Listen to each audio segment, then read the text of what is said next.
యోహాను సువార్త 6వ అధ్యాయం. అటు తరువాత యేసు తిబెరియ సముద్రము అనగా గలిలయ సముద్రము దాటి అద్దరికి వెళ్ళెను. రోగుల ఎడల ఆయన చేసిన సూచక క్రియలను చూచి బహుజనులు ఆయనను వెంబడించిరి. యేసు కొండ ఎక్కి అక్కడ తన శిష్యులతో కూడా కూర్చుండెను. అప్పుడు పస్కా అను యూదుల పండుగ సమీపించెను.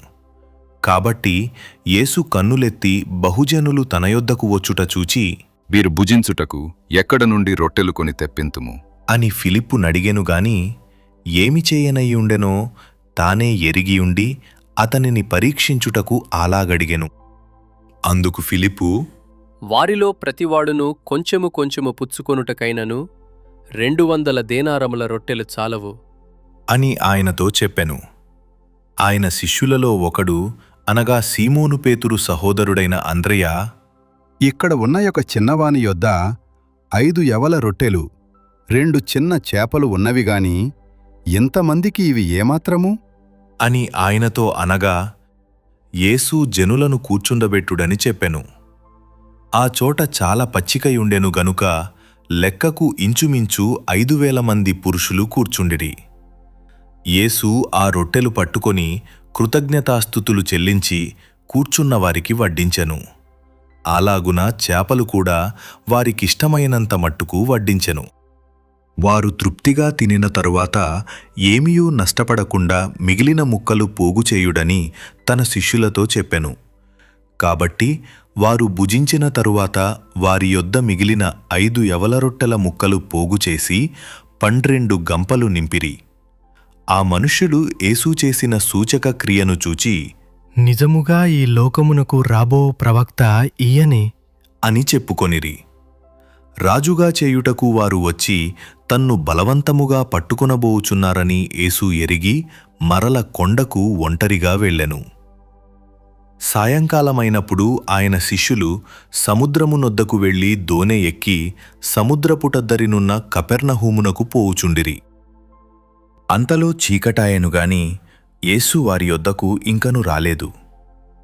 అప్పుడు పెద్దగాలి విసరగా సముద్రము పొంగుచుండెను.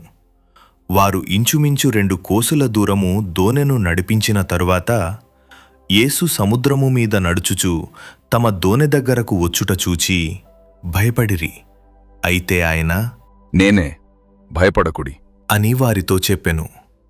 కనుక ఆయనను దోనెమీద ఎక్కించుకొనుటకు వారిష్టపడిరి. వెంటనే ఆ దోనె వారు వెళ్ళుచున్న ప్రదేశమునకు చేరెను. మరునాడు సముద్రపుటద్దర్ని నిలిచియున్న జనసమూహము వచ్చి చూడగా ఒక చిన్న దోనె తప్ప అక్కడ మరి ఒకటి లేదనియూ, యేసు తన శిష్యులతో కూడా దోనె ఎక్కలేదుగాని ఆయన శిష్యులు మాత్రమే వెళ్ళిరనియూ తెలిసికొనిరి. అయితే ప్రభు కృతజ్ఞతాస్తుతులు చెల్లించినప్పుడు వారు రొట్టె భుజించిన చోటునకు దగ్గరనున్న తిబెరియ నుండి వేరే చిన్న దోనెలు వచ్చెను. కాబట్టి యేసును ఆయన శిష్యులును అక్కడ లేకపోవుట జనసమూహము చూచినప్పుడు వారా చిన్న దోనెలెక్కి యేసును వెదకుచు కపెర్నహూమునకు వచ్చిరి. సముద్రపుటద్దరిని ఆయనను కనుగొని, బోధకుడా, నీవెప్పుడు ఇక్కడికి వచ్చితివి అని అడుగగా యేసు, మీరు సూచనలను చూచుట వలన కాదుగాని రొట్టెలు భుజించి తృప్తి పొందుట వలననే నన్ను వెదకుచున్నారని మీతో నిశ్చయముగా చెప్పుచున్నాను. క్షయమైన ఆహారము కొరకు కష్టపడకుడిగాని నిత్యజీవము కలుగజేయు అక్షయమైన ఆహారము కొరకే కష్టపడుడి. మనుష్యకుమారుడు దానిని మీకిచ్చును. ఇందుకై తండ్రి అయిన దేవుడు ఆయనకు ముద్రవేసియున్నాడు అని చెప్పెను. వారు, మేము దేవుని క్రియలు జరిగించుటకు ఏమీ చేయవలెను అని ఆయనను అడుగగా యేసు, ఆయన పంపిన వాని యందు మీరు విశ్వాసముంచుటయే దేవుని క్రియ అని వారితో చెప్పెను. వారు, అట్లయితే మేము చూచి నిన్ను విశ్వసించుటకు నీవు ఏ సూచక క్రియ చేయుచున్నావు, ఏమీ జరిగించుచున్నావు?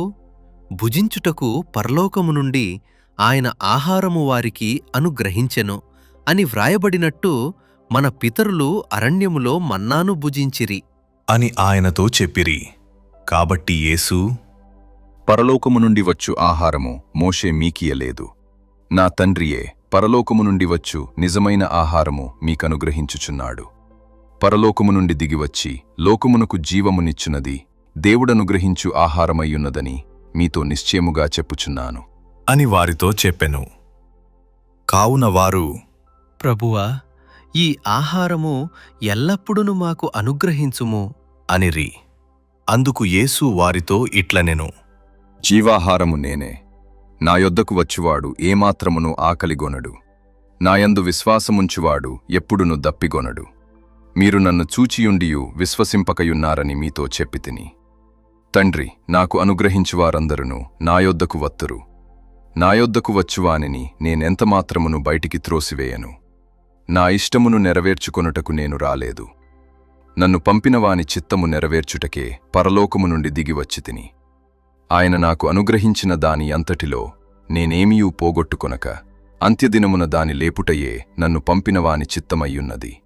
కుమారుని చూచి ఆయన యందు విశ్వాసముంచు ప్రతివాడును నిత్యజీవము పొందుటయే నా తండ్రి చిత్తము. అంత్యదినమున నేను వానిని లేపుదును. కాబట్టి నేను పరలోకము నుండి దిగివచ్చిన ఆహారమని ఆయన చెప్పినందున యూదులు ఆయనను గూర్చి సణుగుకొనుచు, ఈయన యోసేపు కుమారుడైన యేసు కాడా? ఈయన తల్లిదండ్రులను మనం మెరుగుదుము కదా. నేను పరలోకము నుండి దిగివచ్చియున్నానని ఈయన ఏలాగు చెప్పుచున్నాడు? అనిరి. అందుకు యేసు, మీలో మీరు సనుగుకొనకుడి. నన్ను పంపిన తండ్రి వానిని ఆకర్షించితేనే గాని ఎవడును నా యొద్దకు రాలేడు. అంత్యదినమున నేను వానిని లేపుదును. వారందరును దేవుని చేత బోధింపబడుదురు అని ప్రవక్తల లేఖనములలో వ్రాయబడియున్నది గనుక తండ్రి వలన విని నేర్చుకొనిన ప్రతివాడును నా యొద్దకు వచ్చును. దేవుని యొద్ద నుండి వచ్చినవాడు తప్ప మరి ఎవడును తండ్రిని చూచియుండలేదు. ఈయనే తండ్రిని చూచియున్నవాడు. విశ్వసించువాడే నిత్యజీవము గలవాడు. జీవాహారము నేనే.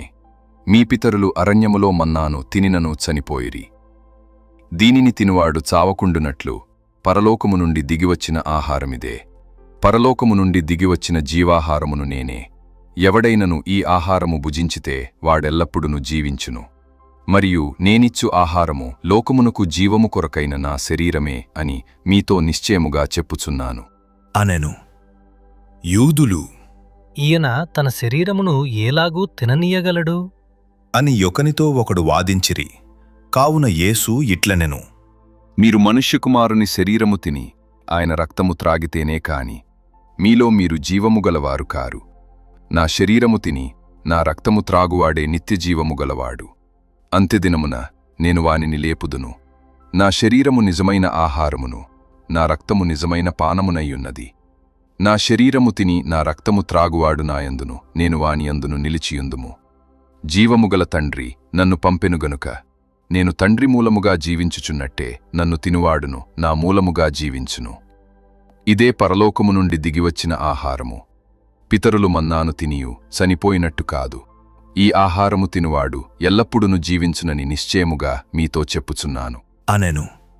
ఆయన కపెర్నహూములో బోధించుచు సమాజమందిరములో ఈ మాటలు చెప్పెను. ఆయన శిష్యులలో అనేకులు ఈ మాట విని, ఇది కఠినమైన మాట, ఇది ఎవడు వినగలడు అని చెప్పుకొనిరి. యేసు తన శిష్యులు దీనిని గూర్చి సణుగుకొనుచున్నారని తనకు తానే ఎరిగి వారితో ఇట్లనెను, దీనివలన మీరు అభ్యంతరపడుచున్నారా? అలాగైతే మనుష్యకుమారుడు మునుపున్న చోటునకు ఎక్కుట మీరు చూచిన ఎడల ఏమందురు? ఆత్మయే జీవింపచేయుచున్నది, శరీరము కేవలము నిష్ప్రయోజనము. నేను మీతో చెప్పియున్న మాటలు ఆత్మయు జీవమునయ్యున్నవి గాని మీలో విశ్వసించని వారు కొందరున్నారు అని వారితో చెప్పెను. విశ్వసించని వారెవరో తన్ను అప్పగింపబోవువాడెవడో మొదటి నుండి యేసునకు తెలియను.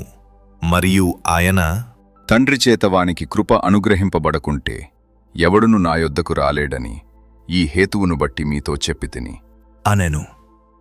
అప్పటి నుండి ఆయన శిష్యులలో అనేకులు వెనుకతీసి మరి ఎన్నడూనూ ఆయనను వెంబడింపలేదు. కాబట్టి యేసు, మీరు కూడా వెళ్ళిపోవలెనని ఉన్నారా అని 12 మందిని అడుగగా సీమోను పేతురు, ప్రభువా, ఎవని యొద్దకు వెళ్ళుదుము? నీవే నిత్యజీవపు మాటలు గలవాడవు. నీవే దేవుని పరిశుద్ధుడవని మేము విశ్వసించి ఎరిగియున్నాము అని ఆయనతో చెప్పెను. అందుకు యేసు, నేను మిమ్మును 12 ఏర్పరచుకొనలేదా? మీలో ఒకడు సాతాను. అని వారితో చెప్పెను. సీమోను ఇస్కరియోతు కుమారుడైన యూదా 12 మందిలో ఒకడయుండి ఆయన నప్పగింపబోవుచుండెను గనుక వాని గూర్చియే ఆయన ఈ మాట చెప్పెను.